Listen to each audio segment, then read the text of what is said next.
संवेद्य यानी अनुभव करना, उनका प्राप्त करना। इस उपनिषद का प्रयोजन है, इसमें एक ही मंत्र है, 4 खंडों में विभक्त हुआ है। मंत्र तो एक ही है लेकिन उनका 4 विभागों में बताया गया है। पहले खंड में प्राणियों की उपासना, प्राणियों की उपमा जल बुद्बुद से की गई है। मनुष्य का जीवन कैसा है, जल में जो बुद्बुदे होते हैं नहीं, ऐसा ही है, किसी भी समय ये फूट सकता है। और कहा गया है जैसे जल का बुदबुदा जल में विलीन होकर के जल के साथ एकाकार हो जाता है, इसी प्रकार प्राणियों का समूह अमृत का सागर एक स्वरूपार ब्रह्म में विलीन हो जाता है। परंतु ऐसी स्थिति ज्ञान प्राप्ति के बाद ही संभव होती है, ज्ञान से पहले नहीं होती। पूरा संसार परमात्मा से ही पैदा होता है और परमात्मा में विलीन हो जाता है, प्रकृति में विलीन हो जाता है।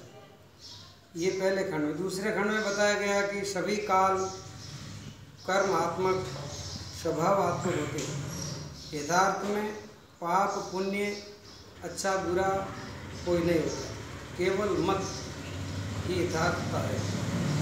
इसमें परिनिष्ठित व्यक्ति के लिए मोक्ष नरक आदि कुछ भी नहीं होता।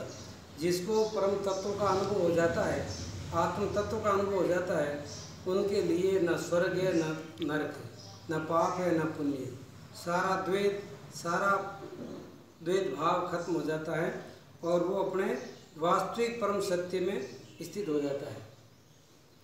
तीसरे खंड में तत्व ज्ञान को गुहा में प्रविष्ट बताते हुए कहा गया है। मतलब ब्रह्म ज्ञान तत्व ज्ञान की जो बात बताई है, सामान्य जनों का ये मार्ग नहीं है।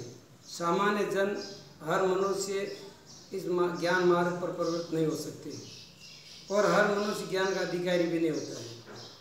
उपनिषदों में जो बात बताई है वो केवल उत्तम अधिकारी के लिए ही बताई है, सबों के लिए नहीं है।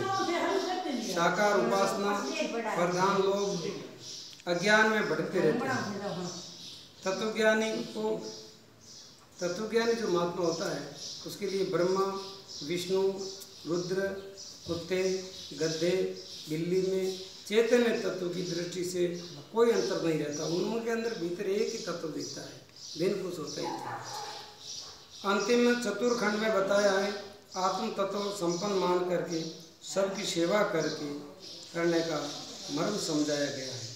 चौथे खंड में बताया है सब में वही है, तो वही समझ करके सबों में ब्रह्म तत्व देख करके सबकी निष्काम भावना से सेवा करें। अंत में गुरु ही महत्ता बताते हुए कहा गया कि सब कुछ गुरु की कृपा से ही जाना जा सकता है। ऐसा उत्तम यथार्थ ज्ञान, ऐसा यथार्थ ब्रह्म ज्ञान तत्व ज्ञान ब्रह्मज्ञानी ब्रह्मनिष्ठ सदगुरु के द्वारा ही बताया जा सकता है। ब्रह्मज्ञानी तत्वनिष्ठ गुरु ही, तत्वदर्शी महात्मा ही आपको समझा सकते हैं। इसलिए उन्हों की महिमा बहुत बड़ी है, उससे बढ़कर कोई भी नहीं है। तथा तथ्य जानने वाला गुरु ही अपने को जीव मुक्त कर सकता है। ऐसा ये सारा उपनिषद पूरा होता है। बोलिए सच्चिदानंद भगवान की जय हो।